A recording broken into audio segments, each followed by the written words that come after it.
every Sunday we have been studying the tabernacle. Kaya tuwing linggo po, pinag-aaralan po natin yung patungkol po sa tabernakulo. So tabernacle is the shadow of Jesus Christ and our Christian life. Kaya yung tabernakulo po, ito po ay anino ni Jesucristo at anino ng ating buhay Kristiyano. So the first tool in the tabernacle is the altar of burnt offering.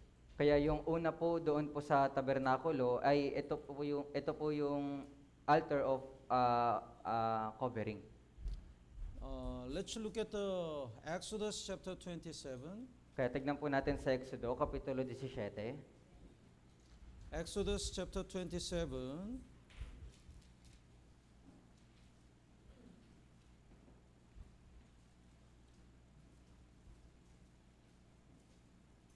Verse 1 and 2. Sa versikulo 1 po hanggang 2. Would you read? Gagawin mo ang dambana na yari sa kahoy na akasya na 5 siko ang haba at 5 siko ang luwang. Ang dambana ay gagawing parisukat at ang taas nito ay 3 siko. Verse 2, gagawa ka ng mga sungay para dito sa ibabaw ng 4 na sulok niyon. Ang mga sungay ay kakabit nito at iyong babalutin ito ng tanso. So last time we didn't finish it the altar of burnt offering. Kaya nung nakaraang linggo po, hindi po natin natapos ito pong dambana para po doon sa handog na susunugin. So today we're gonna study it and other tools. Kaya ngayon po pag-aaralan po natin yung iba pa pong mga gamit. So in when the Israel people offer the many offerings, they burn the flesh in this burnt offering, the altar of burnt offering. Kaya nung panahon po ng mga Israelita, kapag po sila ay naghahandog sa Panginoon, sinusunog po nila yung laman po nung kanila pong handog na susunugin dito po sa dambana ng handog na susunugin. So this is the place of death and sacrifice. Kaya ito po yung lugar ng kamatayan at ng sakripisyo. So it indicates the Jesus sacrifice. Kaya dito po ay pumapatungkol sa sakripisyo ni Jesucristo. Without the sacrifice of Jesus, we cannot enter the holy place. Kung wala po yung sakripisyo ni Jesucristo, hindi po tayo maaring makapasok doon po sa dakong banal. Holy place is the place to have the fellowship with God. Yung dakong banal po, yun po yung lugar kung saan po magkakaroon tayo ng pakikisama sa Diyos. So we are born as a sinner, Kaya tayo po ay pinanganak na makasalanan. and because of our sin, we are separated from God. At dahil po sa ating mga kasalanan, tayo po ay naihiwalay sa Diyos. Then Jesus came to this world to redeem all our sins by His precious blood. Kaya nga po si Jesucristo pumarito po sa sanlibutan upang tubusin yung lahat po nating kasalanan sa pamamagitan po ng kanyang mahalagang dugo. So like His body was torn and bleeding, He opened the way for all sinners to have the fellowship with God. Kaya kung paano po yung kanya pong buong katawan ay nasugatan at dumanak ng napakaraming dugo, binuksan po niya yung pintuan para po sa lahat, para po magkaroon sa kanya ng banal na pakikisama. So He opened the way to go to God.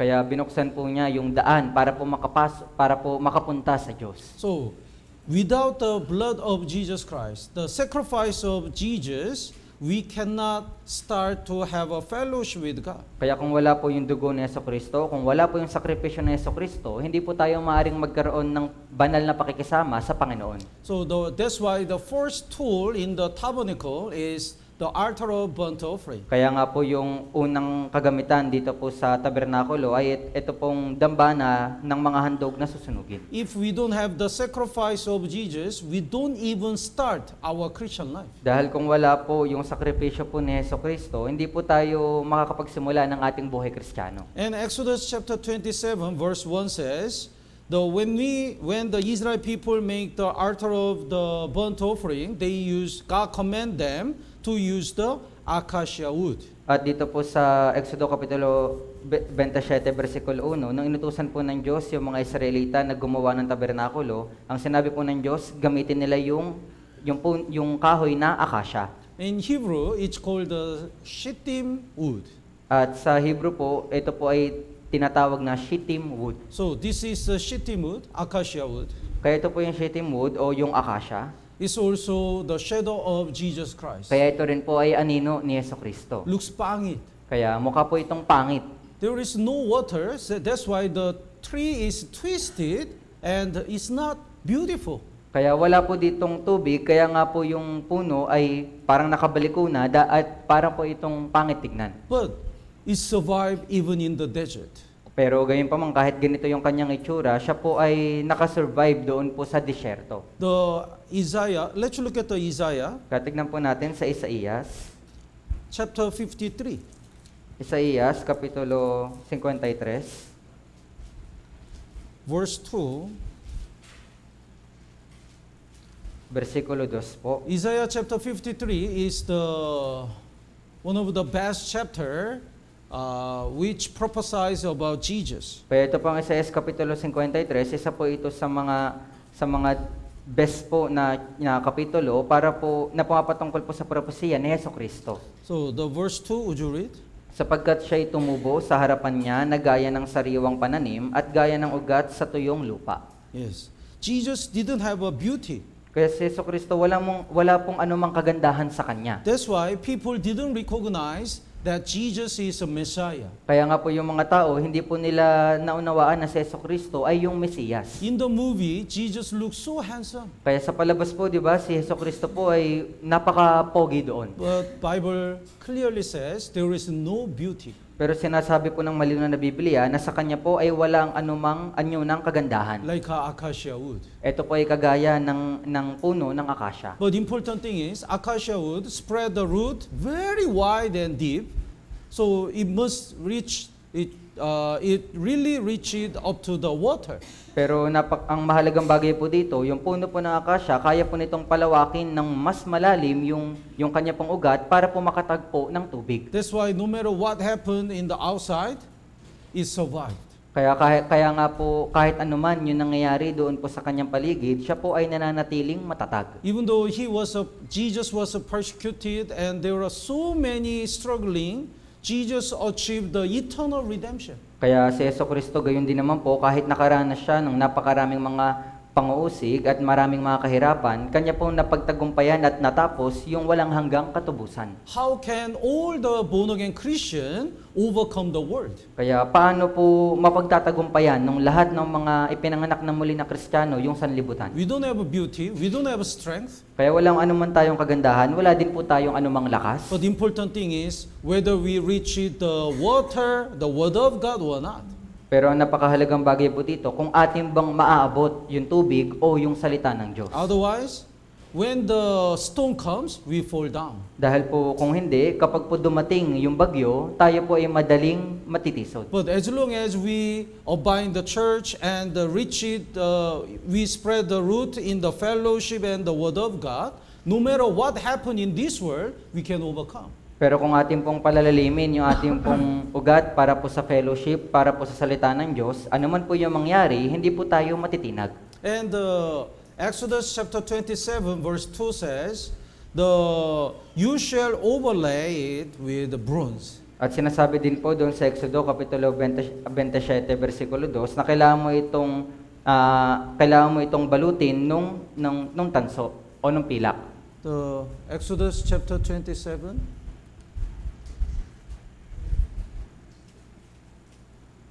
verse 2.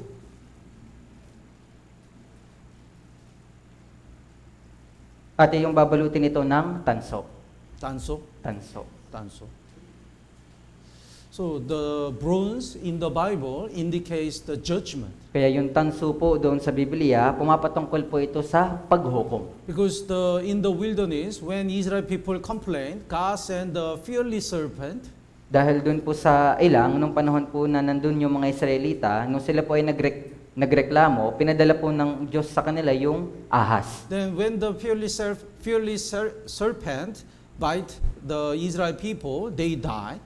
Kaya nung tinuklaw po sila, nung nakakamandag na ahas, yung mga Israelita po na tuklaw nito ay mga namatay. Then God commanded Moses to make the bronze serpent in the pole. Kaya inutusan po ng Diyos si Moises na gumawa po yung tanso na ahas doon po sa isang pole. And God said, those who look at the bronze serpent, they shall live. At sinabi po ng Diyos, kung sino man po yung titingin dito po sa tanso na ahas, sila po ay mabubuhay.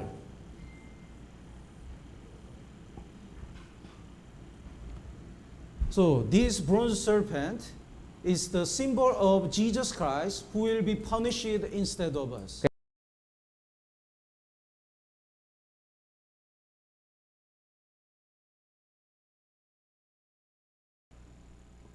Means the faith. Kaya yung pagtingin po dito po sa ahas na tanso, pumapatungkol po ito sa pananampalataya. So many people were dying at that time, Kaya marami pong tao yung mga namamatay nung panahon na ito. but the Moses already heard from God, the anyone who look at the bronze serpent, we shall live. Pero narinig na po ni Moises mula po sa sinabi ng Diyos na kung sino man yung titingin mula dito sa ahas na tanso ay mabubuhay. So Moses visit the tent by tent and deliver this good news. Kaya si Moises po, binisita po niya yung kanila pong mga tinutuluyan at sinabi po ito pong mabuting balita. Then some people really believe it, so came out and look at the bronze serpent. At yung ibang tao po, sila po ay talagang naniwala, kaya sila po ay lumabas at tinignan po ito pong ahas na tanso. Then they live. At sila po ay nabuhay. But those who don't believe the word of God, they never come out. Pero yung mga tao po na hindi po naniwala doon sa salita ng Diyos, hindi po sila lumabas. We need the medicine, not looking at the bronze serpent. Kaya sinasabi nila na kailangan namin ng gamot, hindi yung pagtingin lamang dito sa ahas na tanso. We need to go to hospital. Kaya kailangan namin pumunta sa isang ospital. These people died. Kaya yung mga tao po na ito ay namatay. So, what does it mean?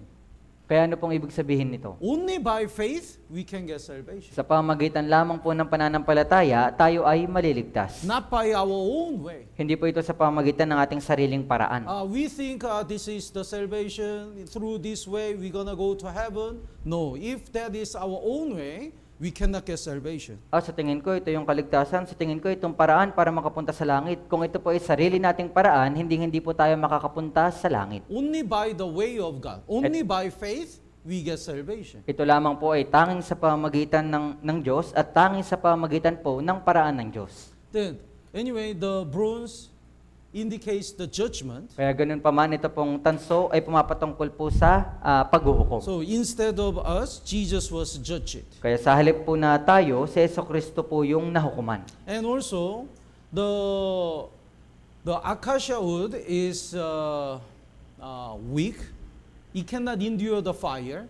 But when it's overlaid by the bronze, it endured all the fire. Kaya ganun din po, yung puno po ng akasya, yung kahoy po nito, ay hindi po kayang makatagal doon po sa apoy. Pero kung ito po ay nabalutan ng tanso, kaya po niyang makatagal doon po sa apoy. Jesus looks weak, but he was so strong. Kaya si Jesucristo po, mukha po siyang mahina, pero siya po ay lubhang malakas. Born again Christian looks weak, but they overcome the world. Kaya ganun din po, yung mga naipanganak na muli ng mga Kristiyano, mukha po silang mahina, pero napagtatagumpayan po nila yung sanlibutan. Because they are like altar of burnt offering, which is overlaid with bronze. Dahil kagaya po sila nung dambana ng handog na susunugin na nakabalot po sa tanso. Let's look at John chapter 16. Kaya tignan po natin sa Juan, Kapitulo 16. John chapter 16, verse 33. Kaya sa Juan po, Kapitulo 16, versikulo 33.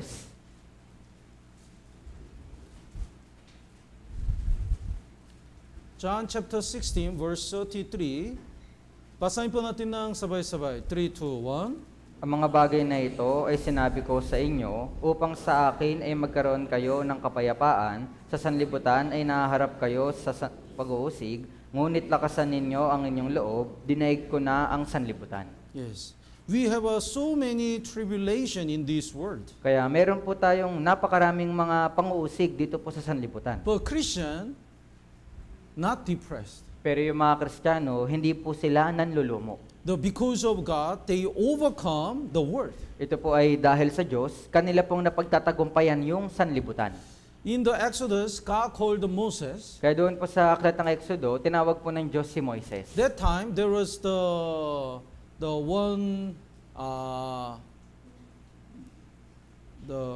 one tree. Let's look at the Exodus chapter 3. Kaya tignan po natin sa Exodus, Kapitulo 3.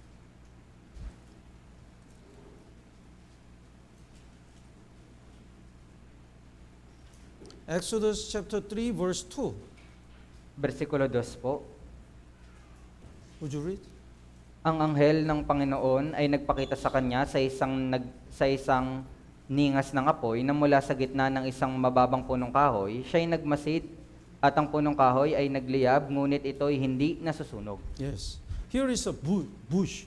Kaya meron po dito yung puno. And when God called Moses, there was a bush which is burning, but the bush is not consumed. At nung tinawag po ng Diyos si Moises, ito pong puno ay nagniningas, pero hindi po ito nasusunog. This bush indicates Jesus Christ also. Kaya ito pong puno na ito ay pumapatungkol din ito kay Jesucristo. There are so many tribulation and suffering and persecution, but Jesus was not consumed. Kaya napakarami pong mga kahirapan, napakarami pong mga pang-uusig, pero si Jesucristo, hindi po siya kailanman natinag dito. All the born-again Christian overcome all difficulties. Kaya lahat po ng mga naipanganak na muli na Kristiyano, kanila pong napagtatagumpayan yung kanila pong mga kahirapan. Even though there are so many tribulation and the persecution, we overcome. Kahit na po napakaraming mga pang-uusig at napakaraming mga kahirapan, ito po ay ating dinadaig. When I got salvation in 2000, I was the first one who got salvation among my family. Kaya nung ako po ay naligtas nung taon po ng 2000, ako lamang po yung nag-iisang ligtas sa akin pong pamilya. All my family already attend another church. Lahat po ng aking mga pamilya ay nag-uma-attend na po sa isang so-called na church. Before I got salvation, I also attended that church. Kaya ganun din naman po ako, nung bago ako maligtas, uma-attend din po ako doon sa church na But yon. when I got salvation, I transferred to true church. Pero nung ako po, pagkatapos ko pong maligtas, ako po ay agad-agad na lumipat na doon sa totoong iglesia. Then persecution started. At yung pang-uusig po, doon na siya nagsimula. All other family members said, "Do you think you are the only one who got salvation?" Kaya lahat po ng mga miyembro ko sa pamilya, sinasabi nila sa akin, tingin mo ba ikaw lang yung naligtas? Why do you transfer to that church? Bakit ka lumipat sa iglesia na yan? All my friends were in that so-called church. At lahat din po ng mga kaibigan ko ay nandun din sa so-called na church. So when I transferred to this church, they blame me. You betray us. Kaya nung lumipat na po ako dito sa tunay na iglesia, sinabi po nila sa akin na tinraidor mo kami. My heart was broken. Kaya yung panahon na yun, yung puso ko po ay talagang nawasak. But I couldn't follow them because I realized true salvation. Pero hindi ko po magawa na sumunod sa kanila dahil po naunawaan ko na yung tunay na kaligtasan. I realized what is the true church. Kaya naunawaan ko po kung ano yung tunay na iglesia. And I also realized that if I stayed in the so-called church, which doesn't have the salvation, I cannot save anyone in my family. Kaya ganun din po, naunawaan ko rin na kung mananatili ako doon sa iglesia na hindi tunay, hindi ko magagawang mailigtas din yung mga hindi ko ligtas na pamilya. So, I transferred from so-called church to this true church. Then, even though there are so many persecution, I stayed here until now. Kaya mula po doon sa so-called na church, lumipat po ako dito sa tunay na iglesia, at kahit na marami pong mga pang-uusig, ako po ay nananatili hanggang ngayon. Then God helped me to endure all the sufferings. Kaya tinulungan po ako ng Diyos na pagtiisan lahat po ng mga kahirapan. Then one by one, my family got salvation. Kaya nang isa-isa, yung miyembro po ng aking pamilya ay naliligtas. Whenever they get salvation, they really praise the Lord and so thankful that I didn't give them up. Kaya sa tuwing nung sila po ay naligtas, palagi po nilang sinasabi na pinupuri nila yung Panginoon at nagpapasalamat sila sa akin na hindi ako sumuko sa kanila. Sometimes we don't know when our people will get salvation. Paminsan hindi po natin alam kung kailan po ba maliligtas yung ating pong mga mahal sa buhay. But one thing sure is God help us to overcome these all persecution and sufferings. Pero isang bagay po yung sigurado dito, tutulungan po tayo ng Diyos na mapagtagumpayan lahat po ng mga kahirapan at pang-uusig na ating pong nararanasan. Like this bush which is not consumed in the fire, we endured all suffering. Kaya kagaya din po nung puno na ito na hindi siya nasusunog kahit na nagdiningas siya sa apoy, ganun din po yung mangyayari sa atin. Let's look at the 1 Peter. Kaya tignan po natin sa unang Pedro. 1 Peter chapter 4, Kaya unang Pedro, Kapitulo 4, verse 12. Kapitulo 4, versikulo 12.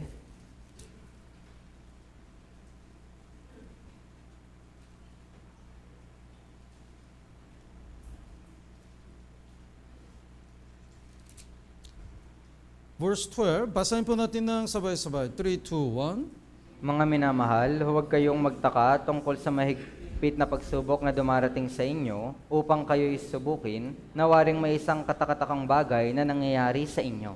Yes. Once we get salvation, the persecution and suffering will start. Kaya pagkatapos po nating maligtas, yung panguusig at yung mga kahirapan ay magsisimula na po. So Bible says, do not think it is strange concerning the fiery trier. Kaya sinasabi po ng Biblia na huwag kayong magtaka tungkol sa mahigpit na pagsubok. Somebody asked me, Pastor, I got salvation, but why I have so many trials? Kaya meron pong isang nagtanong sa akin na, Pastor, naligtas po ako, pero bakit po napakarami ko namang mga pagsubok? It is very natural to have so many trials in our Christian life. Kaya yung ganito po ay natural lamang na magkaroon tayo ng napakaraming mga pagsubok sa ating pong buhay Kristiyano. But the important thing is, God is with us. That's why we endure all trials. Pero yung importanteng bagay po dito, yung Panginoong Jesucristo ay nasa atin po, kaya magagawa natin mapagtagumpayan lahat po ng mga pagsubok na ito. The verse 13, basahin po natin ng sabay-sabay. 3, 2, 1. Kundi kayo'y magalak, yamang kayo'y nakikibahagi sa mga pagdurusa ni Kristo, upang kayo man ay matuwa at sumigaw sa galak kapag ang kalawalhatian niya ay nahayag. Yes, Bible says, whenever we have trials, God commands us, rejoice, rejoice. Kaya sinasabi po ng Biblia na sa tuwing tayo po ay haharap sa pagsubok, inutusan po tayo ng Diyos na magalak. Why? Bakit po? Because of these trials, we become strong and our faith is trained. Dahil sa pamagitan po ng mga pagsubok na ito, yung ating pong pananampalataya ay nasusubok. And because of these trials, we will get more reward. At dahil din po sa mga pagsubok na ito, tayo po ay makakakuha ng maraming gantimpala.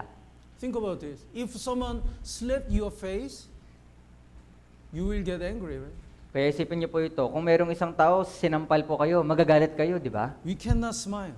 Kaya hindi natin magagawang ngumiti. Why did you hit me? Kaya bakit mo ako sinampal? But what if once I'm hit, I can get 1 million? Pero paano na lang kaya kung pagkatapos na tayo'y masampal, tayo po ay makakakuha ng 1,000,000? So, one man slapped my face and give me the 1 million. Kaya isang tao, sinampal po ako at binigyan ako ng 1,000,000. Then I'm ready to be hit 10 times. Kaya kung ganoon, ako po ay handa talaga na magpasampal sa kanya ng 10 ulit. Then we can finish our construction. At kung ganoon po, matatapos na natin yung ating pong construction. Okay, I'm ready. Kaya ako po ay handa na. And whenever I'm hit, I can smile. At sa tuwing ako po ay masasampal, magagawa ko pong ngumiti. 8 times more. Kaya okay, 8 pa. We're gonna finish the construction. Kaya matatapos na namin yung construction. One more. Kaya isa pa. Isa pa.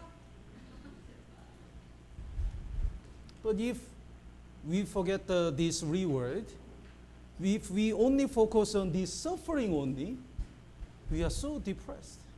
Pero kung hindi po natin pagtutuunan ng pansin, ito pong gantimpala, at itutuon lamang yung ating pansin dito po sa mga pagdurusa, tayo po talaga ay manlulumo. We just complain or we try to avoid all trials. Tayo po ay patuloy lamang na magreklamo at susubukan natin palagi na iwasan ito pong mga kahirapan. But God knows everything and God already know the end.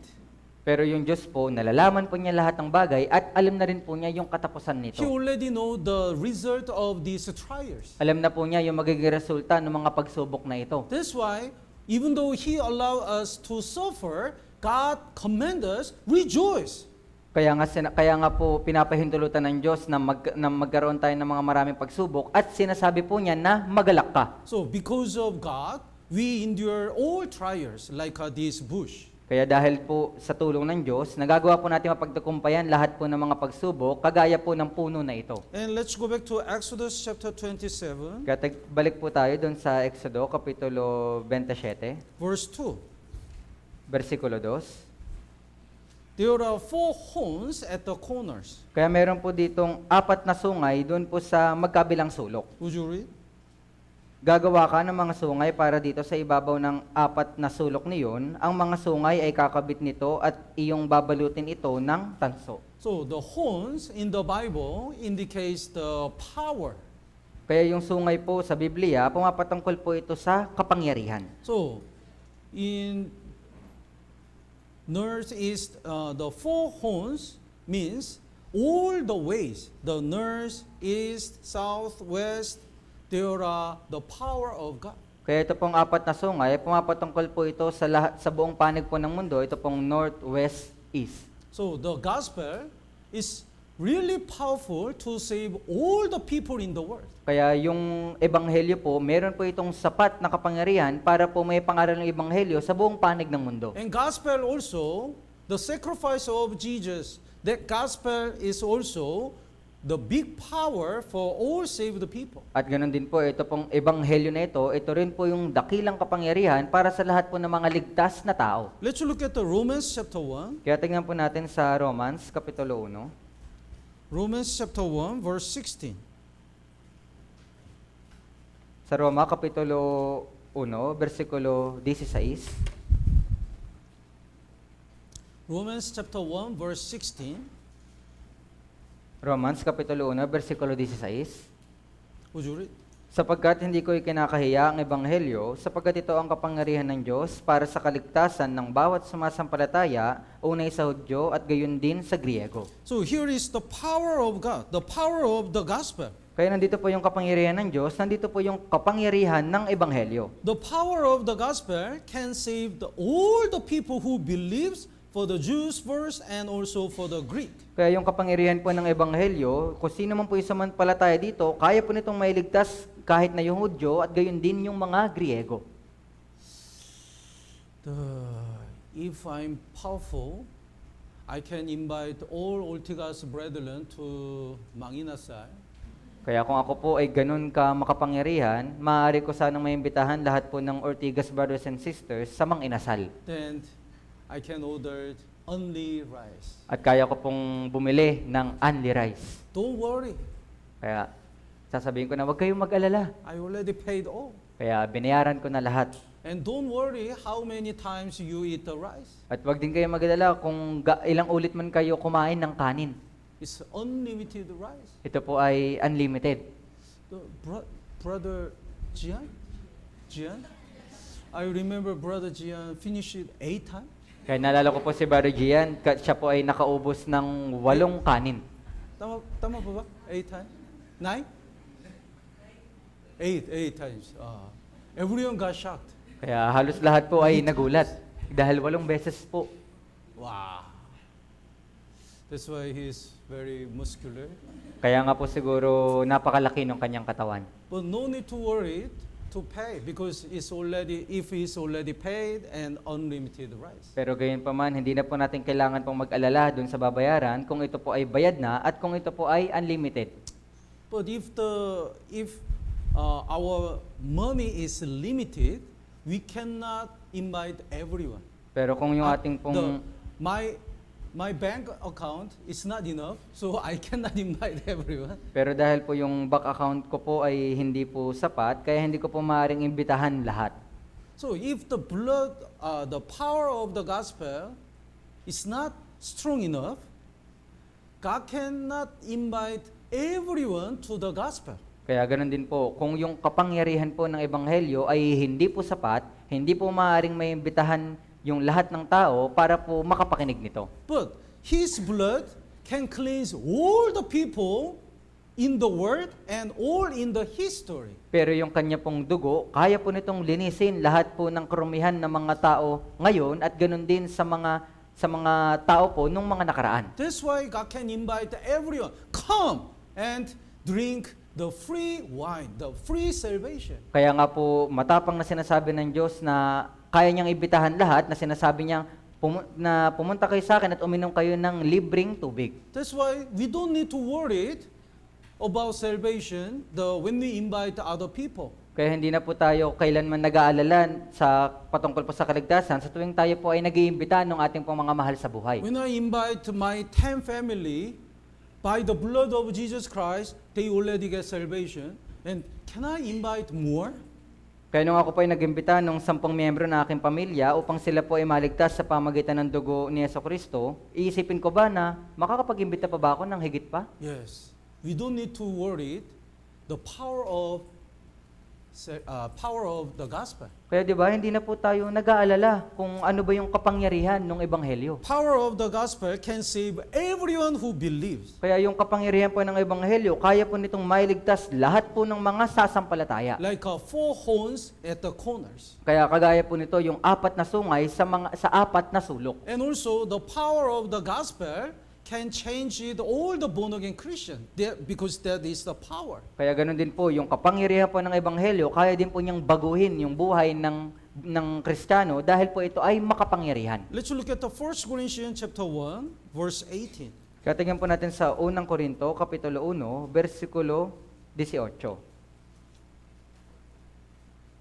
1 Corinthians chapter 1 verse 18. This verse is important. Kaya ito pong bersikulo na ito ay napakahalaga. 1 Korinto Kapitulo 1, bersikulo 18.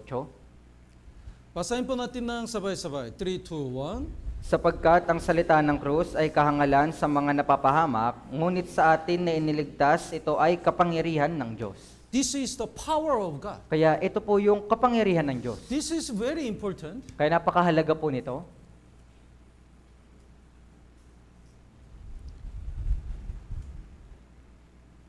Mark chapter 1 verse 15 says, repent and believe the gospel. Kaya sinasabi po ng Diyos sa Marcos Kapitulo 1, bersikulo 15 na magsisi at manampalataya sa Ebanghelyo. So even though we know the gospel, if we didn't truly repent and if we didn't believe the gospel with the power of Holy Spirit, it's not salvation. Kaya kahit na po alam natin yung Ebanghelyo, ngunit hindi po tayo nagkaroon ng tunay na pagsisisi at hindi po tayo nanampalataya sa tulong ng banal na Espiritu dito sa Ebanghelyo, hindi po ito maaaring maging kaligtasan. That's why there are some cases, they share the salvation testimony. Jesus forgave my past, present, the future sin. But their life doesn't have any power of Holy Spirit. Kaya nga may ilang po mga senaryo na nagpapatotoo po sila na niligtas ako ng Panginoong Kristo, past, present at future sin. Pero yung kanila pong buhay, wala man pong nakikitang anumang pagkilos ng banal na Espiritu. Even though they know the gospel, if they didn't truly repent and if they don't believe with the help of Holy Spirit, the Holy Spirit doesn't dwell in their spirit. Kaya nga kahit po alam nila yung Ebanghelyo, ngunit hindi po sila nagkaroon ng tunay na pagsisisi at hindi po sila nanampalataya sa tulong ng banal na Espiritu, yung banal na Espiritu ay hindi po kailanman pumaparoon sa kanila. That's why they don't have the power of God, Kaya nga- power of the gospel. Kaya nga po, wala po silang anumang kapangyarihan ng Diyos o kapangyarihan man ng Ebanghelyo. So when they try to live for God like other Christian, they use their own power. Kaya kapag susubukan po nilang mabuhay para sa Diyos, kagaya ng mga Kristiyano, ginagamit po nila yung kanilang sariling lakas. I'm gonna stop my sin. Ngayon, ihinto ko na yung kasalanan ko. I'm gonna read the Bible. Ako po'y magbabasa na ng Biblia. All the Christian invite other people. I also want to invite my family. Lahat ng mga Kristiyano, iniimbitahan yung mga tao. Gusto ko rin imbitahan yung pamilya ko. So he used his own power. Kaya ginagamit po niya yung kanyang sariling lakas. That's why he easily burn out. Kaya nga sa ganung paraan, madali po siyang napapagod. Easily depressed and lose the power. He cannot continue. Madali po siya nalulumo at nawawala yung kanyang kapangyarihan at hindi po niya nagagawang magpatuloy. So sometimes he abide in the church, sometimes depart from the church. Kaya ngayon kanyang sitwasyon, paminsan mananatili siya sa church at paminsan naman aalis siya sa church. Sometimes when he listen the sermon or look at the other brethren, emotionally he is so excited to live for God, but it's not the power of Holy Spirit. Kaya paminsan kapag po siya nakakapakinig ng mga sermon at tinitignan yung mga brothers and sisters ng emosyonal, siya po ay nagkakaroon ng lakas, ngunit hindi po galing sa lakas ng banal na Espiritu. So when we really get salvation, Holy Spirit dwells on us and we have the power of God. Pero kung tayo po talaga ay tunay na naligtas, yung banal na Espiritu ay pumaroon po sa atin at nagkaroon po tayo ng kapangyarihan ng Diyos. Because of this power of God, we can overcome even our sinful nature. Dahil po sa kapangyarihan na ito ng Diyos, kaya po nating mapagtagumpayan kahit na po yung ating likas na pagkamakasalanan. Because of this power, we can forgive others like Jesus forgave them. Dahil din po sa kapangyarihan na ito, magagawa po nating patawarin yung iba kung paanong pinatawad tayo ni Hesukristo. Because of this power, no matter what happens, we didn't stop preaching the gospel. We Dahil- don't stop preaching the gospel. Dahil din po sa kapangyarihan na ito, ano man yung mangyari, hindi po tayo humihinto na may pangaral yung ebanghelyo. Oh, I know the eternal redemption, but why I don't have the power? My Christian life is so weak. Why? Alam ko naman yung kaligtasan, alam ko naman yung ebanghelyo, pero bakit parang yung buhay kristyano ko parang napakahina at parang walang kapangyarihan? There must be some reasons, but one of the biggest reason is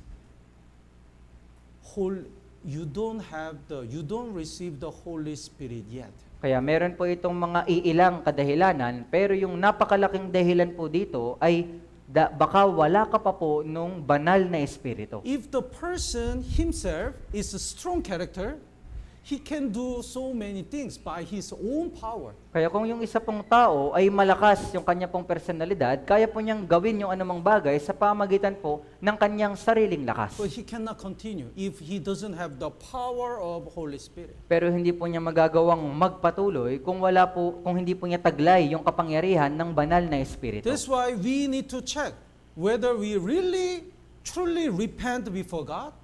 Kaya nga kailangan po nating suriin kung tayo po talaga ay tunay nagsisi sa harapan ng Diyos. And we really need to check, my faith is the faith given by the Holy Spirit or my own faith. At kailangan din po nating masidhin na suriin na kung yung ating pang pananampalataya ay galing sa Diyos o galing lang sa ating sariling pananaw. Otherwise, it's not true salvation, even though we know the eternal redemption. Dahil kung hindi po, kahit na po alam natin yung ebanghelyo, hindi po tayo magkakaroon ng tunay na kaligtasan. Here is a very important lesson regarding to the altar of burnt offering. Kaya meron pong napakahalagang aral dito mula po sa dambana ng handog na sinusunog. Let's look at the Leviticus chapter 9. Kaya tignan po natin sa Levitico, kapitulo 9.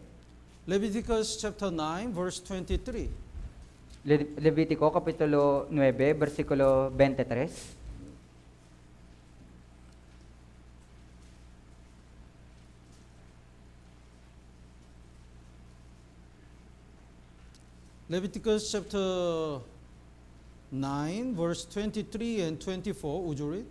Pumasok sina Moises at Aaron sa toldang tipanan at sila'y lumabas at binasbasan ng bayan at lumitaw ang kaluwalhatian ng Panginoon sa taong bayan. Verse 24, lumabas ang apoy mula sa harapan ng Panginoon at tinupok ang handog na sinusunog at ang taba sa ibabaw ng dambana. Nang makita iyon ng buong bayan, sila ay nagsigawan at nagpatirapa. So when Israel people offered the offering, the fire came from heaven. Kaya nung mga Israelita po ay naghandog ng kanilang handog na sinusunog, meron pong apoy na bumagsak mula po sa kalangitan. So Israel people should use that fire in order to give the offering to God. Kaya yung mga Israelita, dapat po nilang gamitin yung apoy na ito para po magbigay ng handog na sinusunog para sa Diyos. But in chapter 10, the Homni and Binas used the different fire. Pero sa kapitulo 10 po, ito pong si Nadab and Abihu. ito pong si Nadab and Abihu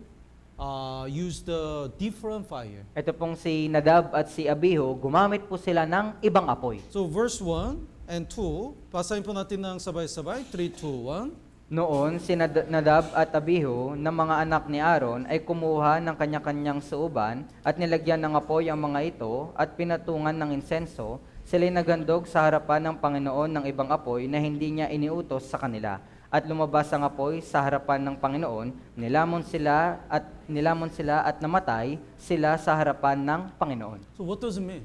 Kaya ano pong ibig sabihin nito? If God says you have to use this fire, they have to use that fire only. Kung sinabi po ng Diyos na gamitin mo yung apoy na ito, dapat lamang po nilang gamitin yung apoy na ito. Another fire is not allowed. Yung ibang apoy po, hindi po ito maaari. If somebody used another fire, they must be killed. Kaya kung yung ibang tao ay gumamit ng ibang apoy, dapat po silang mamatay. So we have to get salvation exactly according to the Bible. Kaya ganoon din po, kailangan din po nating magkaroon ng kaligtasan eksakto ayon po sa Biblia. If Bible says repent, we should repent. If we don't repent, that's not salvation. Kaya kung sinabi po ng Biblia na ikaw ay magsisi, kung hindi po tayo magsisi, hindi po yun maaaring maging kaligtasan. Yes, I understood I'm a sinner. Kaya nga naunawaan ko na ako naman ay makasalanan. Many people misunderstand about repentance. Kaya marami pong tao yung hindi po nila naunawaan yung patungkol sa pagsisisi. What's the true repentance? Kaya ano yung tunay na pagsisisi? If we don't truly desire to get salvation more than anything in this world, it's not true repentance. Hindi po natin ninanais na magkaroon ng kaligtasan, higit pa man sa lahat ng bagay dito sa sanlibutan, hindi po ito maaaring maging tunay na pagsisisi. So think about this.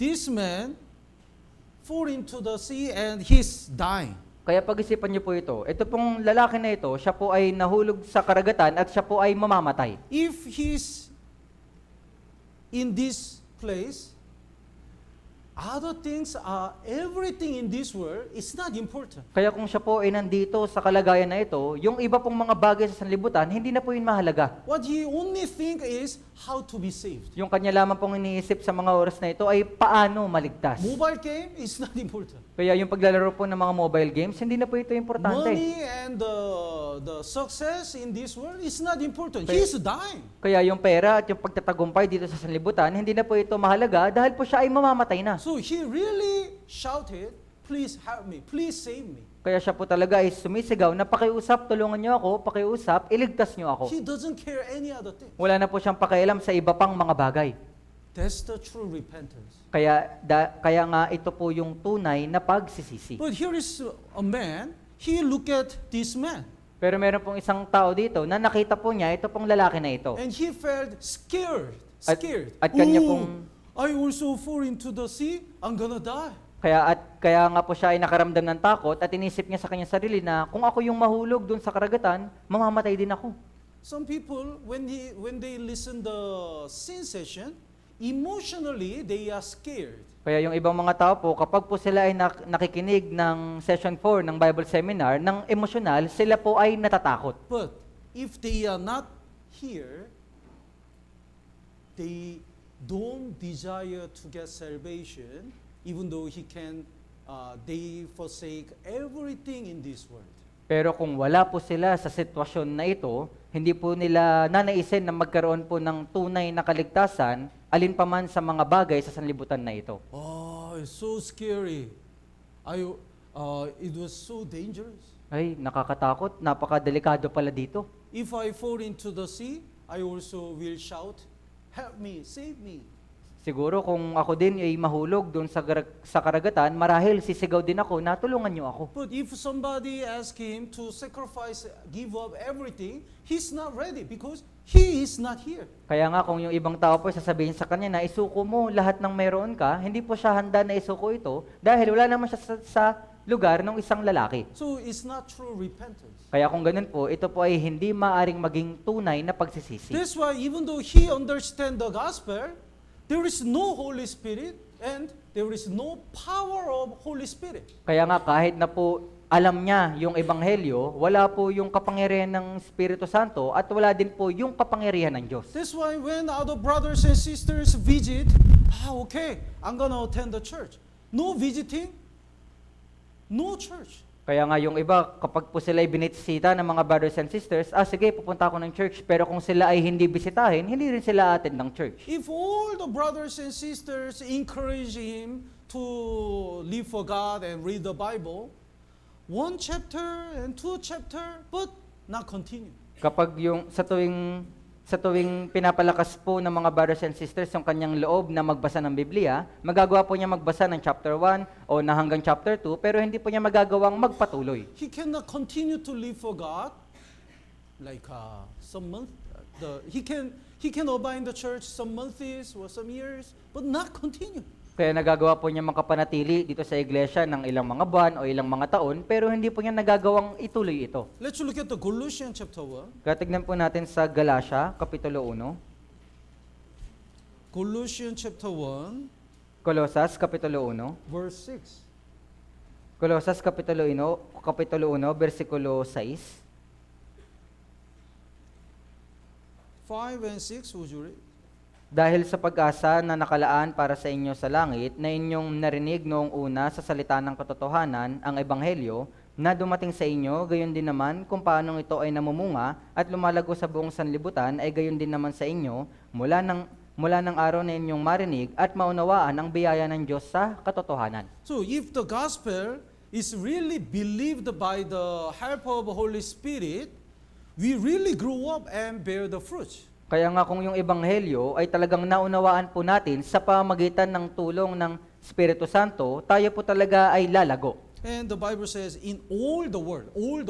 At sinabi po ng Biblia na lumalago sa buong sanlibutan. It means whether we stayed in Ortigas or abroad and stay alone or together, it doesn't matter. All around the world, we bear the fruits. Kaya ibig sabihin po nito, kahit na po tayo nasa loob ng iglesia, o kahit na tayo ay mag-isa, o kahit tayo nasa abroad, o alin pa mang lugar, tayo po ay lalago sa buong sanlibutan. But if we use the different fire, we'll be dead. Pero kung gagamitin po natin yung ibang apoy, tayo po ay mamamatay. If we think the salvation is in different way, like even though I don't repent, I already realize walang hanggang katubusan, and I already have been in the church for a long time. How many times I share the salvation testimony? How many times I have the position and the sacrifice? So I'm already get salvation. But if that is the different fire, it's not salvation. Pero kung isipin po natin ng ibang paraan para pumaligtas at sasabihin natin sa ating sarili na ako ay naligtas na, narinig niyo naman yung aking patotoo sa aking salvation testimony at nagkaroon na din ako ng mga ministeryo dito sa iglesia at nakakapanatili na rin ako dito sa iglesia ng napakahabang panahon. Kaya kahit hindi na ako magsisi, tingin ko ligtas naman ako. We have to get salvation exactly according to the Bible. Kaya kailangan po nating maligtas ng eksakto kung ano po yung sinasabi ng Biblia. And the second instrument in the tabernacle is the water laver. At ganun din po yung pangalawa po na instrumento doon po sa tabernakulo ay ito pong laver. Let's look at the Exodus chapter 30. Tignan po natin sa Exodus kapitulo 13. Exodus chapter 30, verses 17 and 18. Exodo kapitulo 13, versikulo 17 hanggang 18.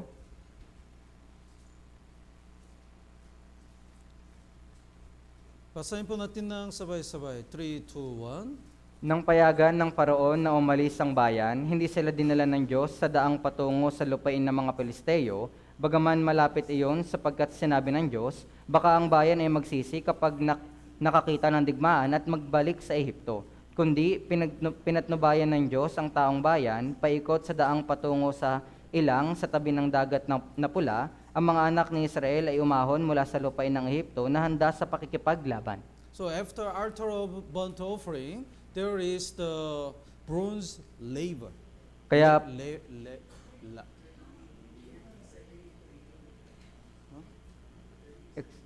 Exodus chapter 30. Sorry po. Exodus kapitulo 30 po.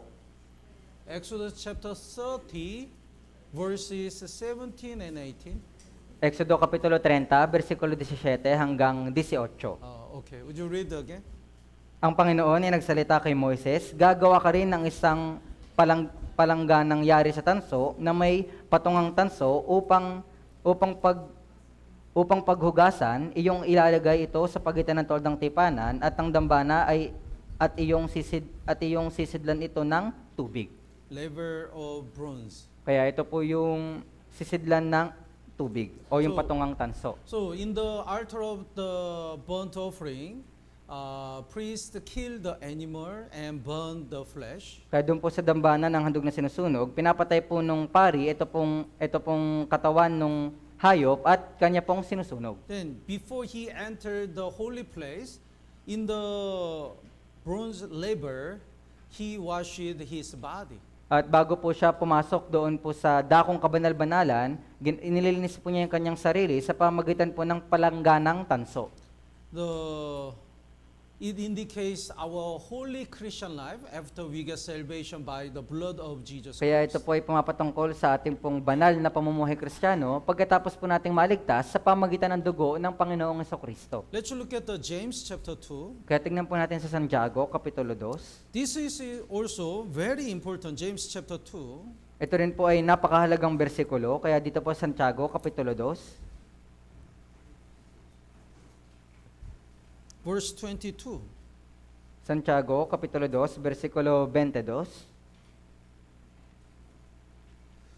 Do you see that faith was working together with his works, and by works faith was made perfect? Nakikita mo na ang pananampalataya ay gumagawang kalakip ng kanyang mga gawa at ang pananampalataya ay naging ganap sa pamagitan ng mga gawa. There are many kinds of faith. Kaya meron pong napakaraming uri ng pananampalataya. If you study the book of Gospels, Matthew, Mark, Luke, John, you can easily see the Pharisees and the scribes believe something. So they have a faith.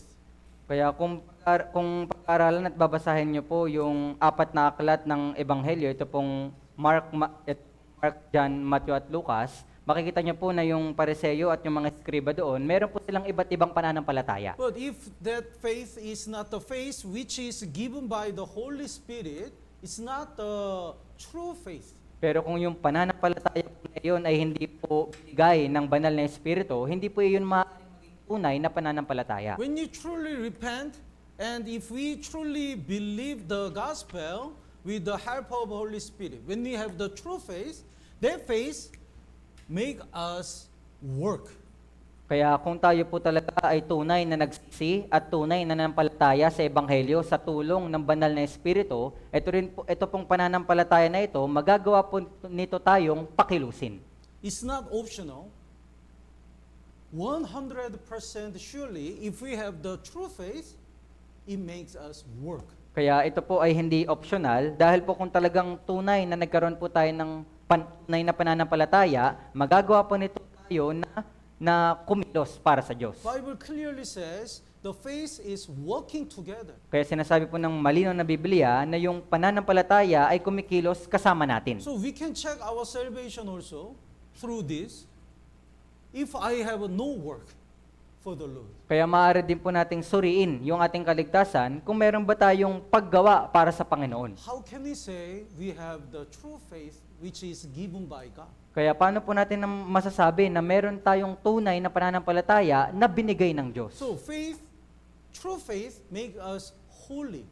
Kaya yung tunay na pananampalataya, ginagawa po nito tayong banal. I don't talk through our holy Christian life, it doesn't mean through our holiness we get salvation. It means if we really have the true faith and get salvation, we become holy. We try to live holy. Pero wag po kayong mamali na intindi, hindi po sa pamamagitan ng banal na pamumuhay nating Kristiyano ay maliligtas tayo. Kundi, kung tayo ay tunay na naligtas, magkakaroon po tayo ng pagnanais na mabuhay bilang mga banal. That's why even though some people say they get salvation and mention about the eternal redemption, if they always commit a big sin and they continue and they commit a sin again and again, I have a big question. Where is their faith? And why their faith is not working in their life? Kaya nga po kahit na yung mga ilang tao sinasabi nila na nagkaroon sila ng kaligtasan, pero pag sila ay nakakagawa ng napakalaking kasalanan at patuloy nilang ginagawa yung kasalanan ng paulit-ulit, meron po talaga akong malaking tanong sa aking sarili, nasan yung kanilang pananampalataya na tumutulong sa kanila? Bible doesn't say like this. Kaya hindi po sinasabi ng Biblia yung kagaya po nito. Let's look at the Hebrew chapter 9. Katignan po natin sa Hebreo, Kapitulo 9. Verse 40. Hebreo, Kapitulo 9. Doon po sa verse 40. Verse 14. Hebrew chapter 9 verse 12 is talking about the eternal redemption. Kaya dun po sa Hebrews chapter 9 verse 12, pumapatungkol po ito sa walang hanggang katubusan. And verse 14, basahin po natin ng sabay-sabay. 3, 2, 1. Gaano pa kaya ang dugo ni Kristo na sa pamagitan ng walang hanggang espiritu ay inihandog ang kanyang sarili na walang dungis sa Diyos ay maglilinis ng ating budhi mula sa mga gawang patay upang maglingkod sa Diyos na buhay. Blood of the Jesus Christ can cleanse all our past, present, the future sin. Kaya sinasabi po ng Diyos na yung dugo ng Panginoong Jesucristo, kaya po yung linisin yung lahat po nating mga kasalanan sa past, present, at future. And also, His blood can cleanse our daily sins, even since we get salvation. Kaya ganoon din po, yung kanya din pong dugo, kaya din po nitong linisin yung ating mga araw-araw na kasalanan pagkatapos po nating maligtas. This why, how much more shall the blood of Christ, who through the eternal Spirit offered Himself without the spot to God, cleanse your conscience Kaya nga from sinasabi, that who works to serve the living God. So it means the blood of the Jesus Christ cannot make you holy after you get salvation, cannot make you serve the Lord. kaya nga po sinasabi dito sa bersikulo sa verse 14, gaano pa kaya ang dugo ni Kristo na sa pamagitan ng walang hanggang espiritu ay inihandog ang kanyang sarili na walang dungis sa Diyos ay maglilinis ng ating budhi mula sa mga gawang patay upang maglingkod sa Diyos na buhay. Sinasabi niyo po ba na hindi po kaya ng kapangyarihan ng Diyos na gawin tayong banal sa ating pong pamumuhay Kristiyano? Blood of Jesus Christ can forgive, can cleanse all our sin, and also it has a power to make us stop our sin. Kaya nga yung kapangyarihan po ni Jesucristo, yung kanya pong dugo, kaya po niyang linisin yung lahat po nating kasalanan mula past, present, at future. At ganun din, kaya din po niya tayong gawing mabuhay ng banal. Think about this. Holy Spirit is God. Kaya isipin niyo po ito pong banal na espiritu, ito po ay Diyos. So when we truly get salvation, God stayed in us. Kaya kung tayo po talaga ay tunay na naligtas, yung Diyos po ay nananatili na sa atin. Then God cannot change our life. Kaya kung ganun po, hindi ba kayang baguhin ng Diyos yung ating God buhay? cannot change our heart. Hindi ba kayang baguhin ng Diyos yung ating puso? God cannot change, God cannot make us stop our sin. Then, if not, probably there is no Holy Spirit. Kaya hindi ba kayang gawin ng Diyos na ihinto natin yung ating kasalanan? Dahil po, kung hindi kaya, baka po hindi pa tayo nagkaroon ng tunay na kaligtasan at wala pa yung banal na espiritu sa atin. Blood of Jesus Christ can cleanse our life. Kaya yung dugo po ng Panginoong Jesucristo, kaya po nitong linisin maging yung ating pamumuhay. That's why even though sometimes we are stumble, eventually we stop, eventually we stop our sins. Kaya nga po, kahit na tayo po ay patuloy na natitisod, sa mga susunod na panahon, tayo po ay nagkakaroon na ng kakayahan na maihinto yung ating kasalanan. Let's look at the John chapter 8. Kaya tignan po natin sa Juan, Kapitulo 8. John chapter 8, verse 3. Here is the woman who was caught in the adultery. Kaya dito po sa Juan, Kapitulo 8, versikulo 3, nandito po yung babae na nahuli po na nangangalunya.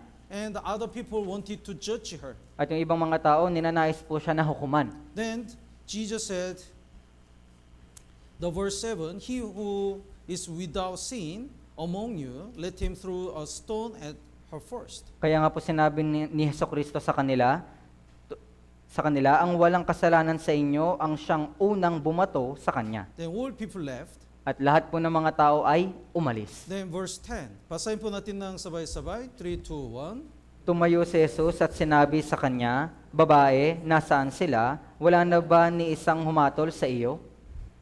So, everyone already left. Kaya yung lahat po ng mga tao ay umalis na. The verse 11. Basahin po natin ng sabay-sabay. 3, 2, 1. At sinabi niya, walang sino man, Panginoon. Sinabi ni Jesus, hindi rin kita hinahatulan, humayo ka na at mula ngayon huwag ka nang magkasala.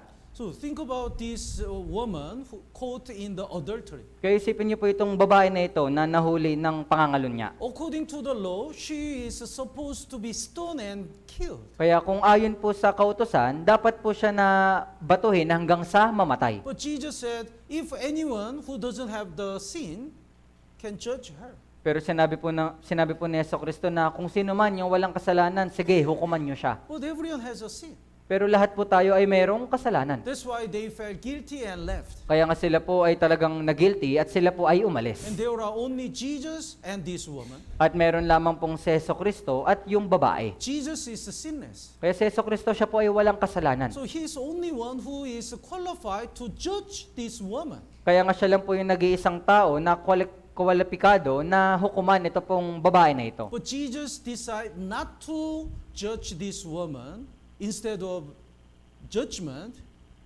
he decided to forgive her sins. Pero nagdesisyon po si Jesucristo na wag po niyang hukuman yung babae na dapat po siyang hukuman. Sa halip, kanya po itong pinatawad at sinabi na wag nang muling magkasala. So, neither do I condemn you.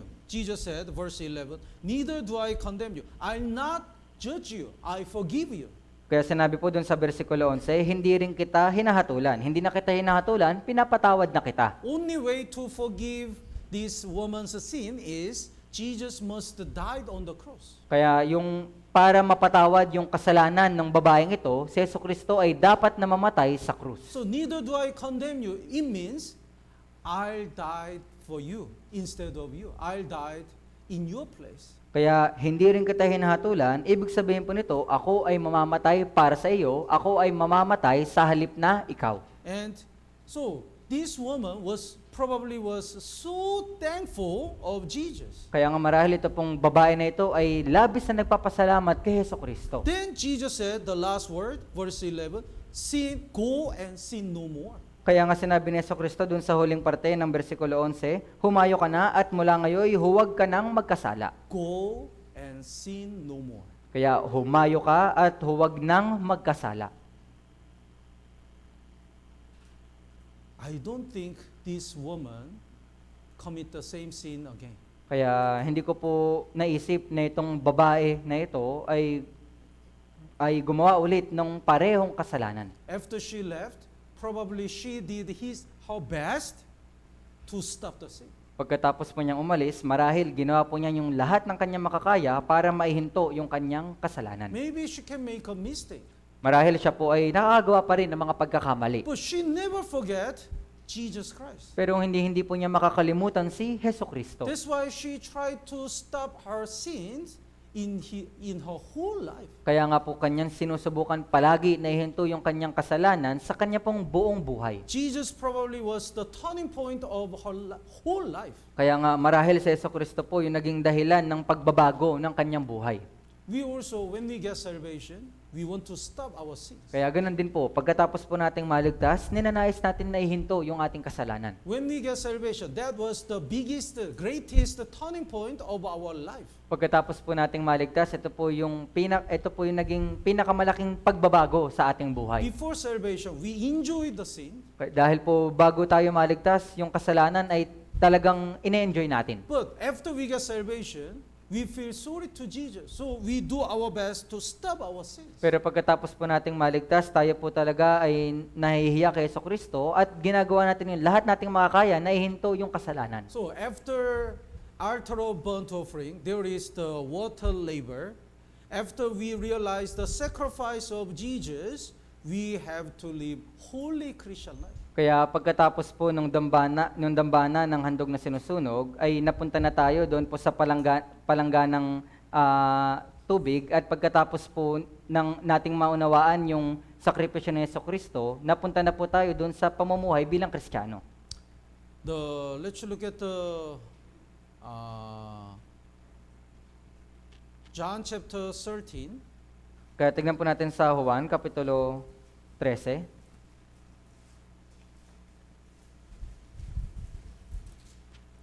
John chapter 13, verse 10. Juan, Kapitulo 13, versikulo 10.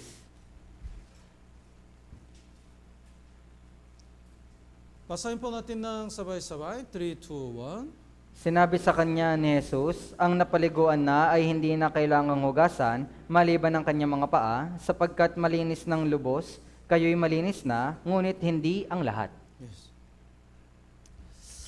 This is the last night before Jesus was crucified. Kaya ito po yung huling gabi bago po maipako si Jesucristo. And Jesus washed the feet of the disciples. Kaya hinugasan po ni Jesucristo yung paa ng mga disipulo. And the verse 10, Jesus said, "He who is bathed needs only to wash his feet."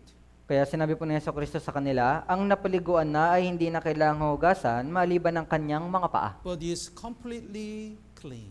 sapagkat malinis ng lubusan. So when we get salvation, all our sins were clean, Kaya- washed. Kaya pagkatapos po nating maligtas, lahat po ng ating mga kasalanan ay nalinis na. But even after we get salvation, every day we can commit a sin. Pero kahit na pagkatapos po nating maligtas, araw-araw tayo pa rin ay nakakagawa ng kasalanan. Eventually, we stop our sins and cleanse our Christian life. Pero di kalaunan, ito pong maihinto po natin yung ating kasalanan at nililinis yung ating buhay Kristiyano. But until that time, how can we cleanse our sin every day? Pero hanggang sa dumating yung araw na iyon, paano po natin lilinisin araw-araw yung ating kasalanan? We have to wash it our foot in the fellowship. Kaya kailangan po natin hugasan yung ating mga paa sa fellowship. And through the word of God, we can cleanse our daily sin. At sa pamamagitan po ng salita ng Diyos, maaari po nating linisin yung araw-araw nating kasalanan. So Ephesians chapter 5, Kaya sa Efeso, Kapitulo 5,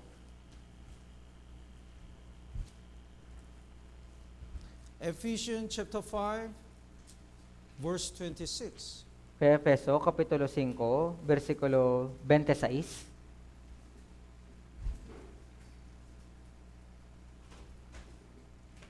Ephesians chapter 5, verse 26.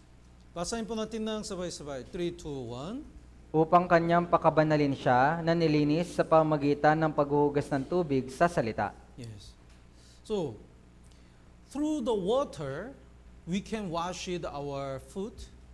Kaya sa, That is the word of God. kaya sa pamagitan po ng tubig, maaari po nating linisin yung ating mga paa at ito po ay salita ng Diyos. So when we get salvation, we already realize all our past, present, the future sins are forgiven. Kaya pagkatapos po nating maligtas, naunawaan po natin na lahat po nating mga kasalanan, past, present at future, ay napatawad na. But every day, the sinful nature comes out. Pero araw-araw po, yung ating likas na pagkamakasalanan ay lumalabas. And how can we control our sinful nature and cleanse our daily sin? Kaya kung ganun po, paano po natin makokontrol yung ating likas sa pagkamakasalanan at paano natin lilinisin yung ating araw-araw na kasalanan? We need the word of God. Kaya kakailanganin po natin ng salita ng Diyos. We need the fellowship. Kailangan natin ng fellowship. We need to pray. Kailangan po nating manalangin. We need the church. Kailangan natin yung iglesia. So without the church, we cannot live for God and we cannot live the holy Christian life. Kung wala po yung iglesia, hindi po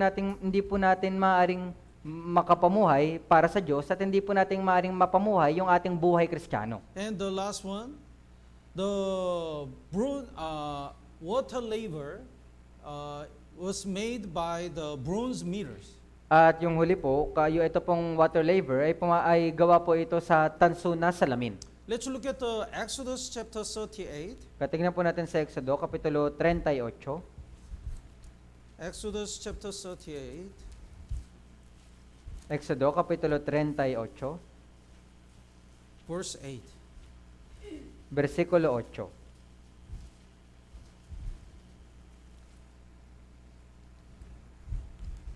Basahin po natin ng sabay-sabay. 3, 2, 1. Kanyang ginawa ang hugasan yari sa tanso at ang patungan niyon ay tanso mula sa mga salamin ng mga babaeng lingkod na naglilingkod sa pintuan ng toldang tipanan.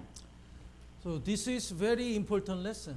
Kaya ito po ay meron po ditong napakahalagang aral. When Israel people get out of Egypt, they brought out the bronze mirror.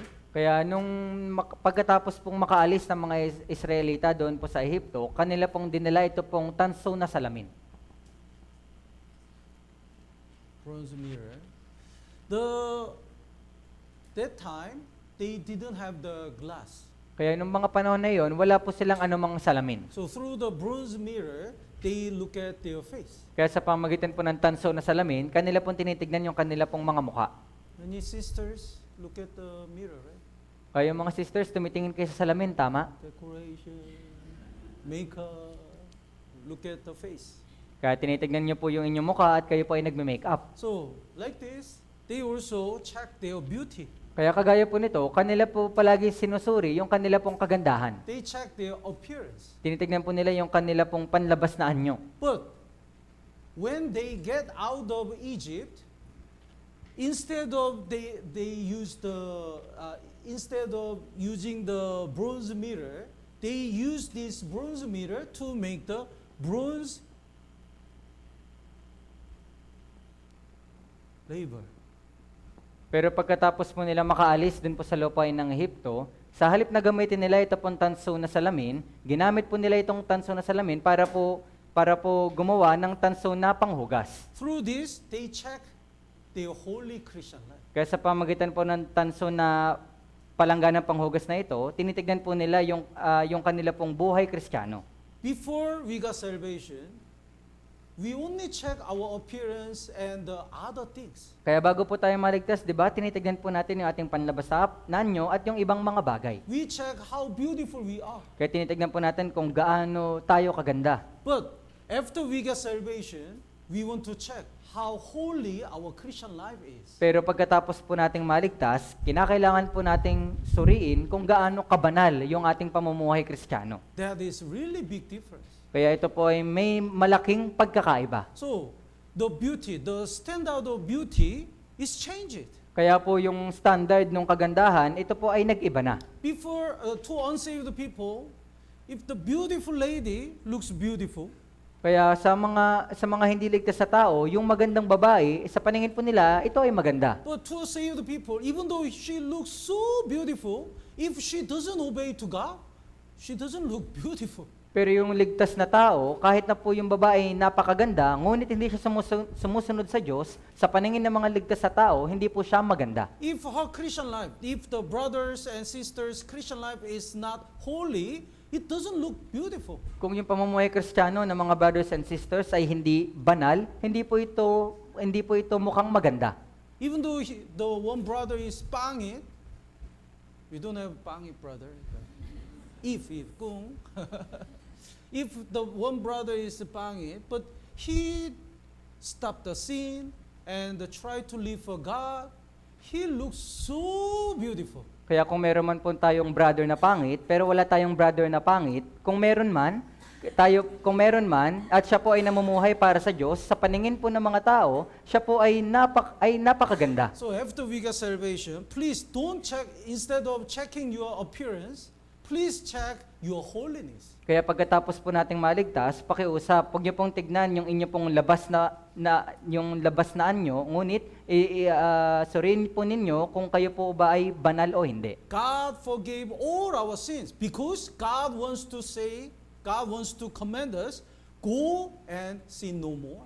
Iniligtas po tayo ng Diyos at pinatawad yung lahat po nating mga kasalanan upang sabihin sa atin na humayo ka at huwag nang muling magkasala. So if we really have the blood of Jesus Christ, how can we continue to commit sin? Kaya nga kung meron po talaga tayo nung dugo ni Hesukristo, paano natin magagawa magpatuloy sa kasalanan? If we really believe how much Jesus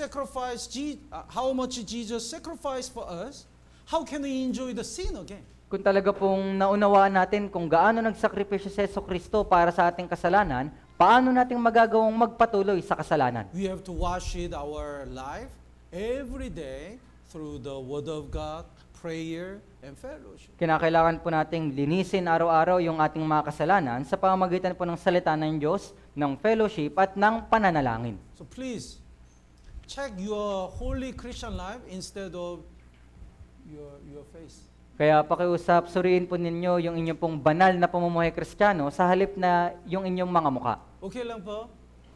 Let's pray together. Kaya tayo pong lahat ay manalangin.